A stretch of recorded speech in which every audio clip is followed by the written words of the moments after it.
俺は今、教科書や参考書などをメインで取り扱う出版社の総務部で働いている。高卒の俺を雇ってくれて25年間お世話になっている会社には感謝しかない。新年度を迎えてしばらく経った4月半ば、新入社員研修を終えた新人たちは、各々の部署に配属された。少数精鋭の我が総務部には新入社員が配属されなかったが、他の部署にはフレッシュな風が吹いていた。特に編集部に配属されたのはエリート大卒で期待の新人と噂されていた。教科書や参考書の編集には多くの人が関わる。その編集担当者には教育関係者や有識者、専門家で構成された編集委員会を統括して円滑に運営することが求められる。エンターテイメント作品や純文学を扱う編集者とは少し毛色が違うかもしれない。教育に密接に携わる仕事である以上、教養の高さが求められることは事実だ。教育関係者や有識者と会話をやり取りするのも語彙が豊富な方が適している。まず彼らの意見を理解する学力は必要不可欠。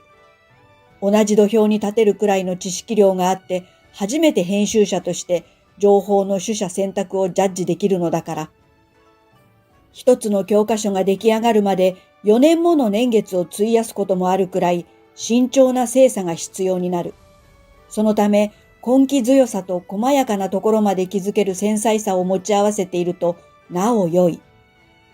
エリート大卒の肩書きを誇る編集部の新入社員牧村くんだったら適任かもしれないな。うちの参考書を監修してくれている有識者の中には、牧村くんの出身大学に勤める教授や、かつて勤めていた名誉教授も多い。編集担当者には何よりもコミュニケーション能力が大事だ。一途にその分野に特化して研究してきた専門家には、人付き合いが苦手な人も少なくない。出身大学が同じであることは、会話の糸口としては抜群のつかみになる。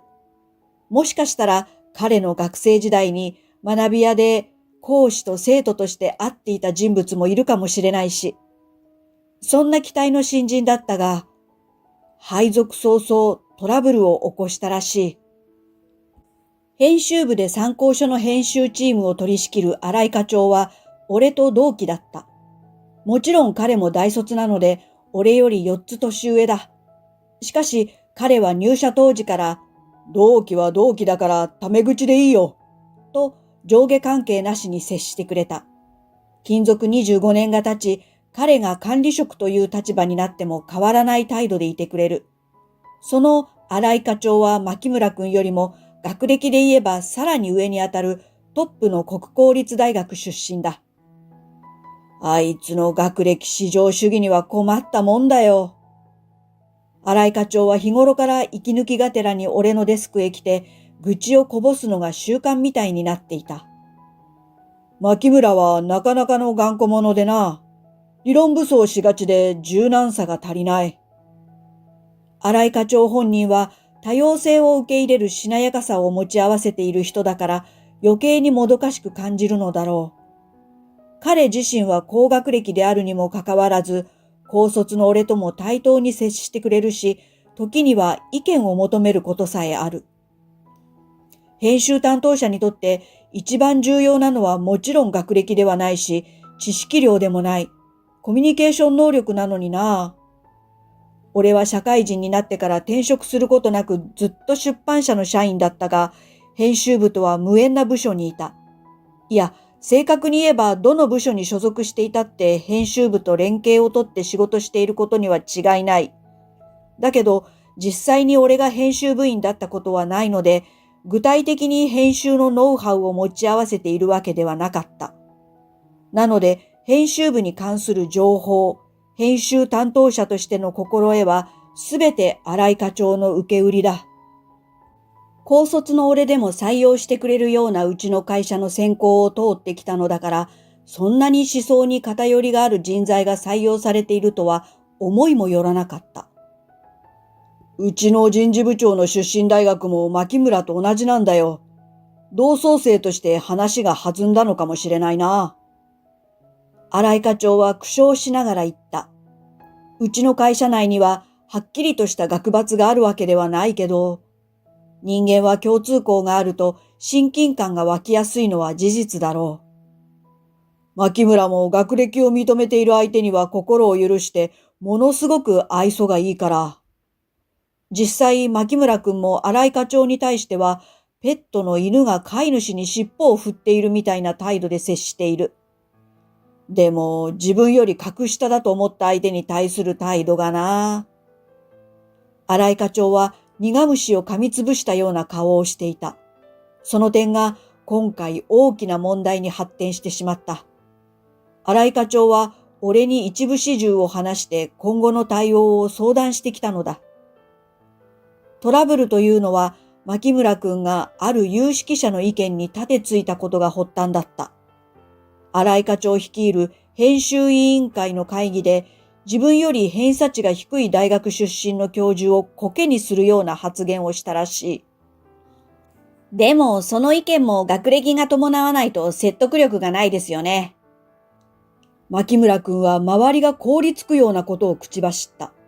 しかし、やはり教養のある教授はそんな発言にはひるまなかった。学歴だけで識別するのではない本物の学力。自ら考える力を養えるような参考書作りをしていかなければなりませんね。教授はそう言って大人な対応をしてくれたそうだ。だが、牧村くんはその発言を鼻で笑った。ありえない。新井課長からまた聞きした俺でさえ、なんだかムカムカしてきた。学歴動向ではなく、編集委員会というチームを組んだ仕事仲間に対する態度として許せないと感じたからだ。もちろん同席した新井課長はその場で牧村くんを咎めたのだが、まあ、あの名門大学を卒業している新井さんの言うことなら従いますよ。その不遜な態度にさすがの教授も怒り心頭だったようだ。信頼関係を築けない相手とは仕事ができない。編集委員を辞めさせてもらう。そう言い残して退席してしまったという。教授は今回の参考書を編集するにあたってのキーパーソン、その分野の第一人者と呼ばれる存在だ。そんな相手を怒らせてしまったのだから、参考書の制作自体頓挫しかねない。絶体絶命の大ピンチだと頭を抱える新井課長。当の牧村くん本人は、もっと学歴のある専門家を探し直せばいいじゃないですか。と、涼しい顔をしているそうだ。新井課長から相談という名の愚痴を聞いた翌日、牧村くんが総務部に筆記用具などの不足した備品を取りに来た。牧村くん、新井課長からトラブルの件を聞いたよ。同期で盟友でもある新井課長の力になりたいと思って彼に声をかけた。君個人の思想は否定しない。しかし、君は組織の人間なんだ。この会社の理念に沿った言動が望まれるんだよ。少しでも牧村くんの心に届くよう願いながら話した。編集部は教育関係者や有識者で構成された編集委員会を統括し、円滑に運営することが何より大事だからね。やんわりと注意する俺の言葉の途中で、彼は首を横に振った。それって新井課長の受け売りだよな。誰かさんとは頭の出来が違うんで、説教は一度聞けば覚えてるんだよ。25年も先輩の俺に向かって随分と舐めた口の聞き方をするな。底辺社員が俺様に指図するな。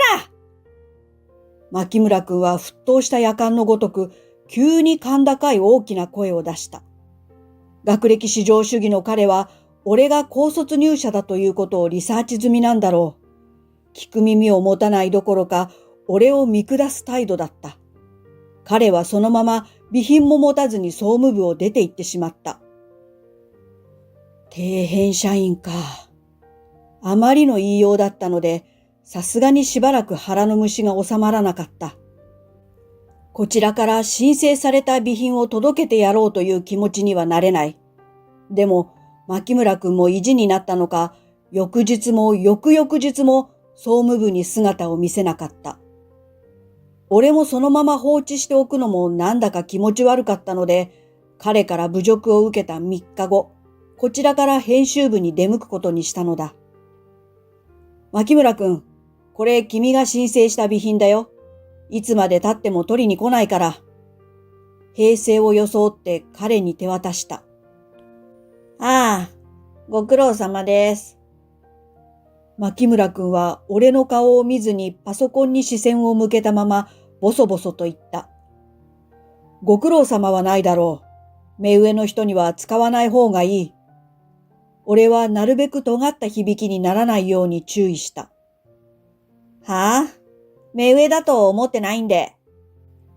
牧村くんは呆れたように言った。つくづく残念な男だなと思った。福祉採用枠なんだろう、どうせ。俺様に注意できる身分かよ。身体に障害を持つすべての人を侮辱する発言はさすがに許せない。俺は今、左足を引きずっていて杖をつかないと歩けないからその言葉が出てきたのだろう。言い返そうと思ったその時、牧村くんと同期入社の新人、今野くんが俺たちのもとへ駆け寄ってきた。お前、その人が誰だか知らないのか？顔面蒼白で牧村くんに問いかけた。え？ポカンとしたままの牧村くんの肩を今野くんが掴む。その人はお前の恩人だぞ。そう言って今野くんは牧村くんの肩を揺さぶったのだ。俺もあっけに取られてしまった。どういうことだ？どういうことだ？全く気が合わないと思っていた牧村くんと同時に同じ言葉を発していた。今野くんは多分俺と牧村くんの間にあったであろう過去の出来事を語り出した。あったであろうというのは、この時にはまだこの物語の登場人物が俺と牧村くんだと誰も確証を得ていなかったから。牧村くんがこの会社を志望した理由は、小学5年生の時のある出来事がきっかけだったという。当時、彼は理不尽ないじめを受けていた。いじめの原因は、彼が学年一の成績で、有名私立中学の受験問題すら解けるほどの実力があったこと。ある日、彼は教科書に落書きをされた上、ビリビリに破かれて途方に暮れていた。そんな彼に、どうしたの？と声をかけてくれた男性がいた。教科書の惨状を見て状況を察した男性は、そっと真新しい教科書を差し出してくれたのだ。心配するといけないと思って親に相談しない子が多いけど、困ったことがあったら自分一人で抱え込んじゃダメだよ。と。その男性はさらにこう続ける。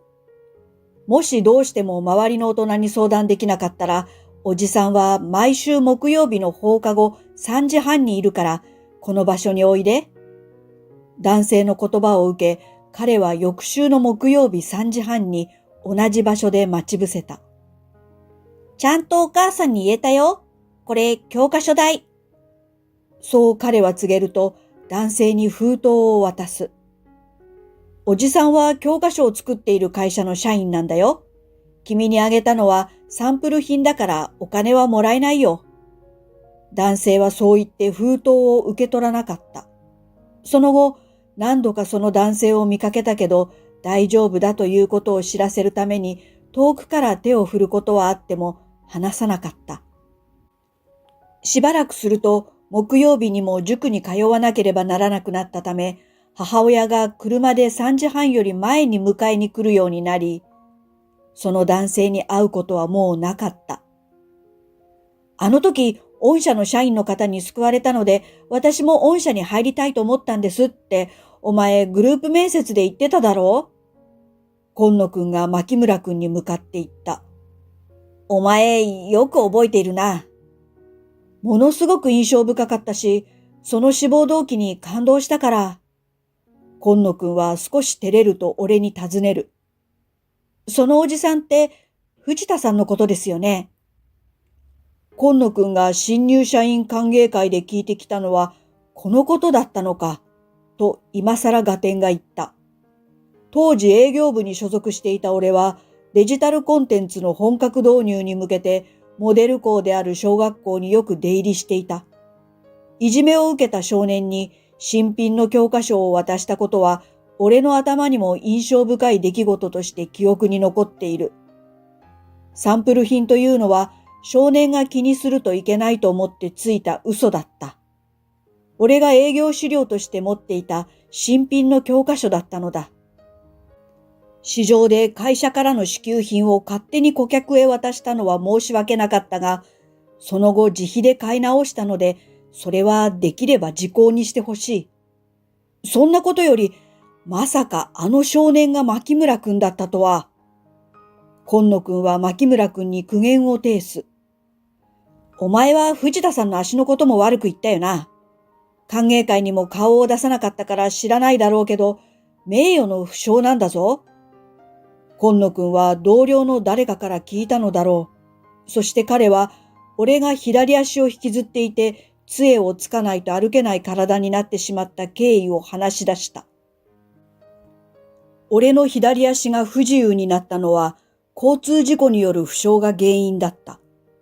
外回りの営業中に幼稚園児が横断歩道で乗用車に追突されそうになったところをかばったのだ。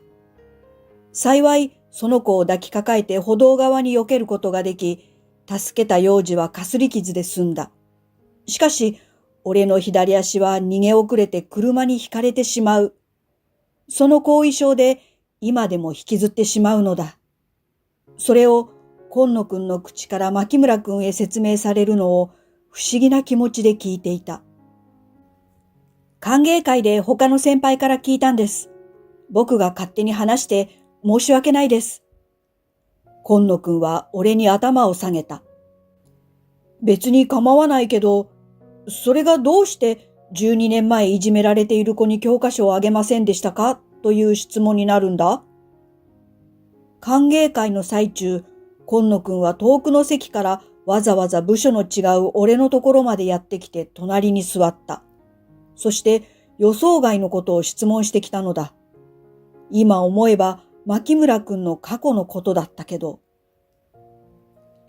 事故の場所が長年藤田さんが担当なさっていた地区だと聞いて、その地区で小学校との直接的な関わりがあったのは一校だけでしたよね。今野くんの言葉にうなずく。歓迎会の時も心当たりがあったから、うんとだけ答えていた。でも、なんでそのことを今野くんが知っているんだろうと不思議だった。だけどあの時、今野くんは編集部長に呼ばれて席を離れてしまったので、この話はうやむやになっていたのだ。それに、今の今まで今野くんと話したことさえも俺は忘れていた。牧村の出身はあの地区なんです。だから改めて正確な小学校名を確かめようと思っていたんですが、今野くんは改めて牧村くんに確認してから話を聞きに行こうと思っていたらしい。しかし牧村くんは時間を割いてくれなかった。自分も主役の一人である新入社員歓迎会さえ、職場の人間と慣れ合う必要はない。無駄な時間だ。と言って顔を出さないやつだからな。